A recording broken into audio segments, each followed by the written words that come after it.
Hello physics enthusiast. आज हम wave समझने की कोशिश करेंगे, लेकिन उससे पहले मैं आपको एक बहुत ही अच्छा एग्जाम्पल देना चाहता हूँ।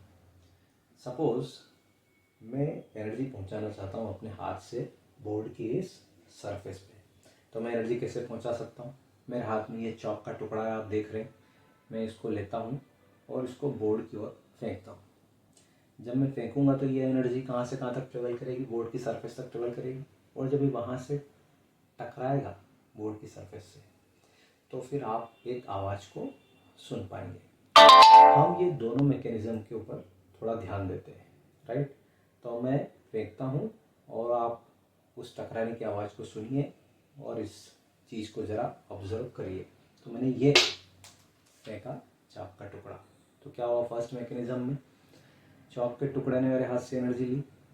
मैंने वो एनर्जी कहाँ भेजी? सरफेस पे। किसकी मदद से? चॉक का टुकड़ा खुद गया और एनर्जी लेके यहाँ तक पहुँचा।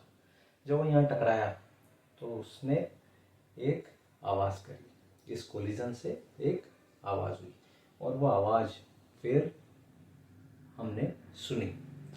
ये दोनों एनर्जी ट्रेवल करने के डिफरेंट मैकेनिज्म हैं।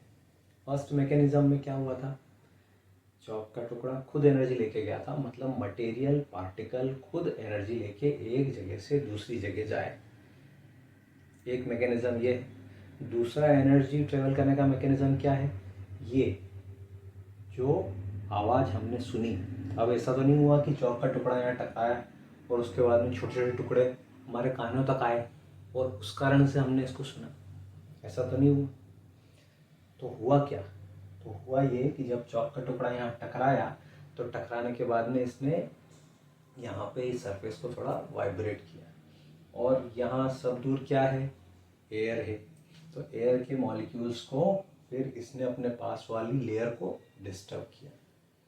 जब इसने इसको डिस्टर्ब किया तो इसके बाद में भी एयर मॉलिक्यूल्स की लेयर है, वो भी डिस्टर्ब हुई और इस तरीके से ये डिस्टर्बेंस आगे बढ़ते बढ़ते हमारे कान के पर्दे तक पहुंचा और उसने वहाँ पे खटखटाया। जब खटखटाया तो हमने उस आवाज़ को सुना। ये मैकेनिज्म हुआ, राइट? तो ये जो सेकेंड मैकेनिज्म है, ये एग्जाम्पल है वेव के ट्रेवल होने का, राइट? चलिए हम इस बात को और क्लियर करेंगे मेरे इस आगे आने वाले लेक्चर के हिस्से में। अभी हम क्या करते हैं, अभी हम एक छोटा सा और बड़ा ब्यूटीफुल सा फेमस एग्जाम्पल डिस्कस करते हैं, that is of box office, right? So I right here box office. तो बॉक्स ऑफिस क्या है भाई? बॉक्स ऑफिस वो जगह है जहाँ पे मूवी के टिकट्स मिल गए। और मान लीजिए फर्स्ट डे और फर्स्ट शो, ये वो सज्जन जो मूवी के टिकट बेच रहे हैं और यहाँ से शुरू होती है कतार, queue. Okay, so this is the lucky man, the first person in the queue, and this is there is a last person also in the queue. एक व्यक्ति क्यू में सबसे पहले और एक क्यू में सबसे बाद। अब मैंने आपको बताया फर्स्ट डे फर्स्ट शो, तो जो सबसे पीछे खड़ा है क्यू में उसको लग रहा है कि भाई मेरे को तो टिकट मिलने वाला नहीं है, मुझे आज टिकट मिलने वाला नहीं है। तो मैं क्या करूं? मैं यहाँ पे कुछ और मज़े लेता हूँ। ज़रा मिस्चुअस कैटेगरी का आदमी है वो, थोड़ा बदमाश। तो क्या करता है वो? अपने आगे वाले व्यक्ति को धक्का देता है, ठीक है? तो आगे वाले व्यक्ति को धक्का देगा तो उसको क्या करना पड़ेगा? थोड़ा झुकना पड़ेगा, बॉडी पोस्चर अपना चेंज करना पड़ेगा और इस तरीके से वो सामने वाले व्यक्ति को पुश करेगा। जब वो उसको पुश करेगा तो सामने वाला व्यक्ति क्या करेगा? वो ऐसा कैसा खड़ा रहेगा? नहीं, उसको धक्का लगेगा तो वो भी अपने सामने वाले व्यक्ति से जाके टकराएगा और धक्का उसको ट्रांसफ़र कर देगा। इस तरीके से अब ये तीसरा व्यक्ति चौथे से जाके टकराएगा, फोर्थ फिफ्थ से टकराएगा और ये धक्का इस डायरेक्शन में ट्रेवल करेगा। So in this way this jerk will travel right from this person who is standing at the last in the queue to the first person in the queue। सबसे आखिर से सबसे पहले तक ये धक्का पहुंचेगा और फिर इस व्यक्ति पे जब ये धक्का आएगा तो ये धक्का फिर आगे कहाँ जाएगा, ये जाके कहाँ टकराएगा, इसके आगे कोई आदमी तो है नहीं, ये जाके कहाँ टकराएगा, सामने दीवार पे टकराएगा, राइट। तो इसको ये टिकट देने वाले सज्जन कहेंगे कि भाई साहब टिकट दे रहा हूँ, अंदर आओगे क्या। तो ये क्या जवाब देगा, ये जवाब देता है कि भाई मैंने कुछ नहीं किया, धक्का पीछे से आया है। ध्यान दीजिएगा क्या कह रहा है, धक्का पीछे से आया है। झूठ है या सच, सच है, धक्का पीछे से आया है। मतलब एनर्जी कहाँ से आई है, पीछे से। जो last person in the Q है उसने एनर्जी दी और वो एनर्जी यहाँ से यहाँ तक आई। अच्छा, एक बात तो क्लियर हो गई कि भाई एनर्जी ट्रेवल कर रही है लास्ट पर्सन से फर्स्ट पर्सन तक। सेकंड चीज़ पे आता हूँ, वो ये कि ये बताइए कि ये जो पर्सन है ये धक्का देने के बाद में मुड़ा का मुड़ा रह जाएगा या सीधा खड़ा हो जाएगा। आप कहोगे नहीं नहीं बिल्कुल सीधा खड़ा हो जाएगा, ठीक है। अच्छा, उसके बाद वाला जिसने धक्का खाया, सेकंड नंबर का व्यक्ति लास्ट से, उसका क्या होगा, वो भी क्या करेगा, आगे जाके टकराएगा और टकराने के बाद में अपनी ओरिजिनल पोजीशन को रीगेन कर लेगा, ठीक है, अपनी मूल अवस्था में वापस आ जाएगा। तो इस तरीके से हर आदमी क्या कर रहा है, धक्का खा के आगे जा रहा है और वापस से अपनी ओरिजिनल पोजीशन पे आ रहा है। कोई भी अपनी जगह को छोड़ नहीं रहा। Remember here none of them is permanently leaving their original position but just they are getting displaced, and due to this displacement the energy is traveling in a particular direction। तो अब हो क्या रहा है, कहने का मतलब एक व्यक्ति दूसरे से जाके टकराया, टकराने के कारण उसने उसको एनर्जी दी, फिर वो उसके आगे वाले से टकराया, उसने उसको एनर्जी दी और सब लोग एनर्जी को ट्रेवल करने में मदद कर रहे हैं और अपनी ओरिजिनल पोजीशन पे वापस भी आ रहे हैं, राइट। बस यही वेव्स है।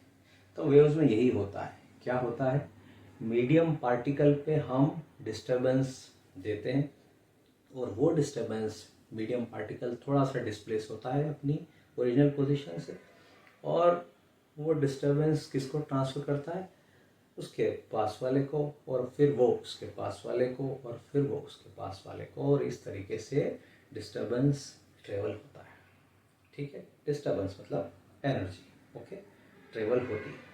तो एनर्जी ट्रेवल हो रही है और मटेरियल का ट्रांसफ़र करने की ज़रूरत पड़ी क्या, नहीं, ट्रांसफ़र करने की ज़रूरत नहीं पड़ी, जस्ट गेटिंग डिस्प्लेस्ड, थोड़ा सा इधर उधर हुआ और वापस अपनी जगह पे आ गया और एनर्जी ट्रांसफ़र हो गई, ठीक है। यही एग्जांपल है वेव्स का।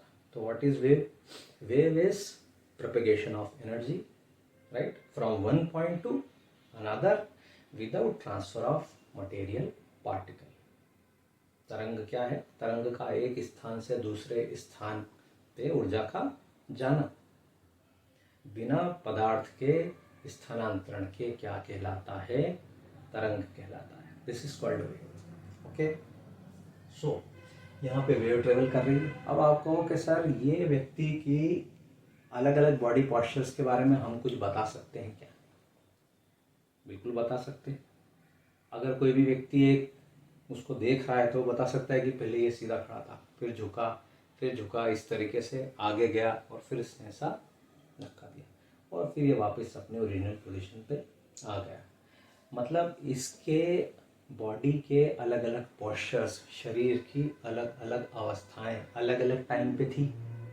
मतलब मैं इसके बॉडी के डिफरेंट पोस्चर्स को टाइम के फंक्शन के रूप में लिख सकता हूँ, समय के फलन के रूप में लिख सकता हूँ। मेरे कहने का मतलब ये है कि displacement of person, right, can be written as the function of time, okay, this T is time, so it is function of time, it could be anything, किसी भी ढंग से हम एक फंक्शन जैसी ज़रूरत हो वैसा हम बना सकते हैं। तो हमारे पास में अलग अलग टाइम पे, टाइम रखने पे मतलब अलग अलग y की वैल्यूज हमें मिलेंगी। किसी जगह पे जब धक्का शुरू नहीं हुआ है तो डिस्प्लेसमेंट 0 भी था, फिर t इक्वल टू 0 पे 0 था, फिर कुछ टाइम बढ़ा तो फिर कुछ और डिस्प्लेसमेंट हुआ, फिर कुछ और टाइम बढ़ा तो कुछ और डिस्प्लेसमेंट हुआ। मतलब कि displacement is a function of time, ये बात हमें समझ में आती है। टाइम के साथ में वो मूवमेंट कर रहा है। तो ये टाइम का फंक्शन है, टाइम पे डिपेंड कर रहा है कि वो क्या कर रहा है। अब इस फंक्शन की मदद से मैं यहाँ किसी भी व्यक्ति का डिस्प्लेसमेंट बता सकता हूँ। कैसे? अब आप कहोगे सर ये फंक्शन तो आपने इसके लिए लिखा है, the person who is the last in the Q. ये बात बिल्कुल ठीक है, लिखा उसी के लिए है, लेकिन मैं कह रहा हूँ कि इनमें से किसी का भी डिस्प्लेसमेंट हम इसी फंक्शन की मदद से बता सकते हैं। कैसे? क्योंकि जो पहले व्यक्ति ने किया था, मतलब क्यू में लास्ट व्यक्ति जो उसने किया था, ओरिजिन पे खड़े हुए व्यक्ति ने क्या किया था कि कोई तरह का मोशन किया था। बाद के लोगों ने उसको अनचाहे, अनवांटेडली उसी को क्या किया है, रेप्लिकेट किया है। So each person in the Q is replicating the body postures of the originator. Okay, it means there is only one difference between anyone in the queue and the person at the origin. What is the difference? That is the difference of time. केवल समय का अंतर है। जो ये करेगा वही का वही बाद वाले करेंगे, सिर्फ किसका अंतर है, समय का अंतर है। कोई पहले करेगा, कोई बाद में करेगा। जो क्यू में पीछे की तरफ है वो पहले धक्का खाएंगे, जो क्यू में बाद में है वो बाद में धक्का खाएंगे, लेकिन धक्का सभी खाएंगे और सभी आगे की तरफ जाएंगे और फिर वापस से अपनी पोजीशन पे पहुंचेंगे। ठीक है, बिल्कुल ठीक। मतलब क्या हो रहा है, मतलब सब एक दूसरे का मोशन कॉपी कर रहे हैं। Everybody is copying the motion of the preceding one. पहले वाले का मोशन हर व्यक्ति कॉपी कर रहा है, और इसीलिए आप इनमें से किसी का भी motion with respect to time लिख सकते हो, राइट। पर आप कहोगे सर फंक्शन तो हमने ओरिजिनल के लिए लिखा था, अब यहाँ t इक्वल टू 0 रखें तो y इक्वल टू तो 0 आ जाएगा, और हमें किसी व्यक्ति का पता करना है बाद में जो x दूरी पे खड़ा हुआ है उसका, तो हम कैसे करें, उसका जवाब मैं आपको देता हूँ। देखिए, ये पर्सन जो क्यू में लास्ट है, यहाँ से फर्स्ट पर्सन तक की डिस्टेंस सपोज हमने कहा x से x, ठीक है, कोई भी दूरी x मान ली, और यहाँ से यहाँ तक जब धक्का गया तो उसको कुछ टाइम लगा ना, ऐसा तो नहीं यहाँ धक्का देते से वहाँ धक्का पहुँच गया, थोड़ा टाइम लगा धक्के को ट्रेवल होने में, तो वो टाइम लगा उसको कुछ, ठीक है, वो हमको निकालना है, राइट। और धक्का पहुँचा जब यहाँ से यहाँ, तो उसकी कुछ वेलोसिटी भी थी, तो उसकी वेलोसिटी थी सपोज v। तो बताओ कितने टाइम में धक्का यहाँ से x दूरी तक पहुँचेगा। सवाल बड़ा आसान है, आपको जवाब पता है। टाइम हो जाएगा x by v, distance upon velocity is the time required to travel this message from the last person in the queue to the first person in the queue. ठीक है, तो ये x बाय v टाइम लगा। इसका मतलब ये जो Q में सबसे पहला व्यक्ति है, ये टाइम t पे वही करेगा, ध्यान देना मेरी बात पे, टाइम t पे ये व्यक्ति वही करेगा जो x बाय v टाइम पहले last person in the queue कर चुका है। ठीक कह रहा हूँ, x बाय v टाइम लगा मैसेज को पहुंचने में, तो अब ये x बाय v टाइम पे वही करेगा, सॉरी t टाइम पे वही करेगा जो t minus x by v पे last person in the queue कर चुका है। मतलब अगर मैं last person in the queue के लिए मैंने फंक्शन लिखा हुआ है t के रिस्पेक्ट में, और वहाँ t की जगह पे अगर मैं t minus X by V ये टाइम रख दूँ, तो मुझे पता पड़ जाएगा कि ये पर्सन अब क्या करने वाला है। बात समझ में आ रही है? ये पर्सन जो फर्स्ट है ये वही कर रहा है जो पहले किया जा चुका है। कब किया जा चुका है? एक्स बाई वी टाइम पहले किया जा चुका है। मैंने कहा मुझे टी टाइम पे first person in the Q क्या कर रहा है पता करना है, तो मैं कहूँगा हाँ भाई ये टी टाइम पे वही करेगा जो T minus X by V time पे वो कर चुका है। तो मैंने यहाँ पे ओरिजिनल पोजीशन पे ओरिजिन पे खड़े हुए व्यक्ति के लिए मैंने वाई यानी डिस्प्लेसमेंट की वैल्यू लिखी, और फंक्शन में टाइम कितना रखा है? T minus X by V. अब मैं ये टाइम रख के और पता कर लूँगा कि टी टाइम पे ये क्या करेगा। ठीक है, अच्छा x इक्वल टू 0 करके आपको समझ में भी आ जाएगा कि जनरलाइज्ड इक्वेशन सही है कि नहीं? यहाँ पे T X equal to zero रख दीजिए। एक्स इक्वल टू जीरो मतलब हम किसके बारे में बात कर रहे हैं? वही पर्सन जिसने धक्का दिया था उसके बारे में बात कर रहे हैं। तो क्या आ जाएगा? एक्स इक्वल टू जीरो रखने पे यहाँ पे y equal to f of t आ जाएगा। ठीक आ रहा है? यही लिखा था हमने, y equal to f of t. ठीक। अब सवाल ये पैदा होता है कि ये किस तरह का फंक्शन होगा। तो इसका जवाब ये है कि ये वेव के नेचर के ऊपर डिपेंड करता है। मैं सबसे पहले एक बिल्कुल सुना हुआ, आपको जो चीज़ पता है, किताबों में आपने पढ़ी है, उसके बारे में बात करता हूँ। और वो क्या है? वो है साइनोसॉइडल फंक्शन। तो साइनोसॉइडल फंक्शन क्या होता है? आपको पता है साइनोसॉइडल फंक्शन क्या होता है? मैं एक प्लॉट बनाता हूँ, जिन लोगों को नहीं क्लियर है उनको भी इससे क्लियर हो जाएगा। देखिएगा जरा ध्यान से। तो से यहाँ पे इस तरफ है थीटा यानी एंगल, और इस डायरेक्शन में, वाई डायरेक्शन में हमने बनाना है साइन थीटा। ठीक है। अब मैं क्या करूँगा, अलग अलग थीटा पे अलग अलग वैल्यूज इसकी आएंगी साइन थीटा की, उनको ड्रॉ करूँगा तो कुछ ऐसा प्लॉट बन जाएगा। ये बात आपको पता है। जैसे ये थीटा इक्वल टू जीरो पे साइन जीरो कितना होता है? ज़ीरो। और ये वाला एक ले लेते हैं, ये है theta equal to pi by two, मतलब 90 डिग्री पे साइन थीटा कितना होता है? 1। फिर ये मतलब पाई पे साइन थीटा कितना होता है? साइन 180 0। फिर ये मतलब 3 पाई बाय टू पे कितनी वैल्यू होती है साइन थीटा की? -1, राइट। तो ये +1 है और ये वैल्यू -1 है, राइट। और फिर 2 पाई पे यानी 360 पे साइन कितना होता है? Sine 360 is 0। तो कुछ इस तरह का फंक्शन को हम बोलते हैं साइनोसॉइडल फंक्शन। अब होता क्या है, फॉर्चुनेटली हम वेव्स में भी हमें यही टाइप मिल जाता है, साइनोसॉइडल वेव। और हम उसको किसकी मदद से लिख सकते हैं? इस सिंपल से फंक्शन की मदद से लिख सकते हैं। पर अब दिक्कत क्या है? दिक्कत ये है कि चलो भैया एक मैथमेटिकल फंक्शन तो मिल गया, जैसे y is function of time, तो यहाँ पे लिख सकते हैं हम y is function of sine, है ना, थीटा। तो लेकिन हमें पता है कि फंक्शन किसका होना चाहिए? टाइम का, राइट। फंक्शन किसका होना चाहिए? टाइम का। और ये साइन किसका फंक्शन है? थीटा का। तो कुछ तो ऐसा करना पड़ेगा जिससे थीटा में कौन आए? टी आ जाए। बात समझ में आ रही है? थीटा में क्या आ जाए? टी आ जाए, क्योंकि फंक्शन टाइम का होना चाहिए, जिसकी मदद से हमको लिखना है डिस्प्लेसमेंट ऑफ मीडियम पार्टिकल। तो वो कैसे पॉसिबल है? तो हमने क्या किया, हमने कहा theta is now written as omega into T. ठीक है, लिख दिया ओमेगा इंटू टी। जहाँ पे ओमेगा क्या है?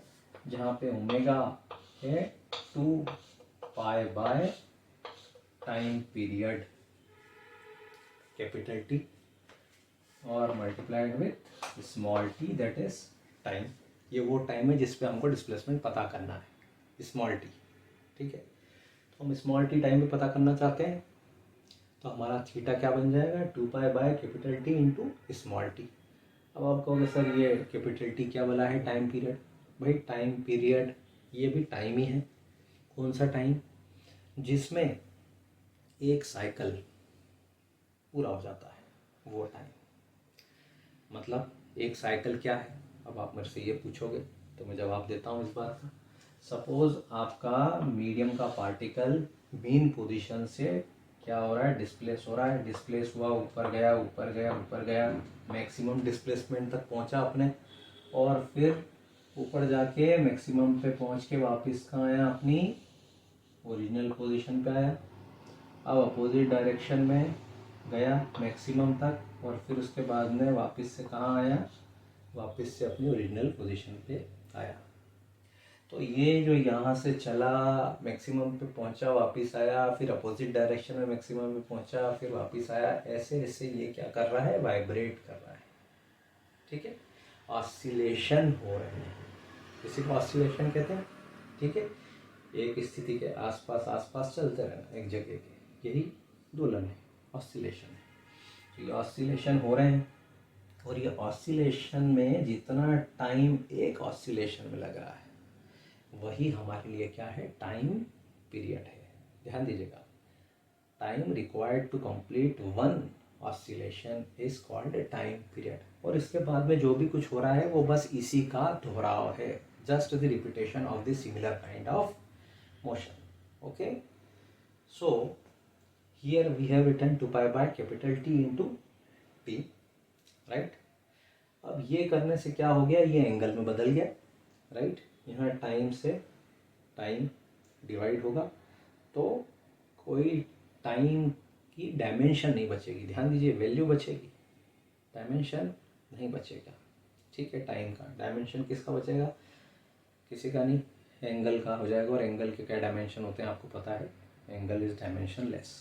ओके, सो यहाँ पे टी की अलग अलग वैल्यू पे करके बताइए। अब आप मुझे कहेंगे, बिल्कुल मैं करके बताता हूँ आपको। तो ये t इक्वल टू 0 पे, टाइम इक्वल टू 0 पे पार्टिकल कहाँ था, अपनी ओरिजिनल पोजीशन पे था।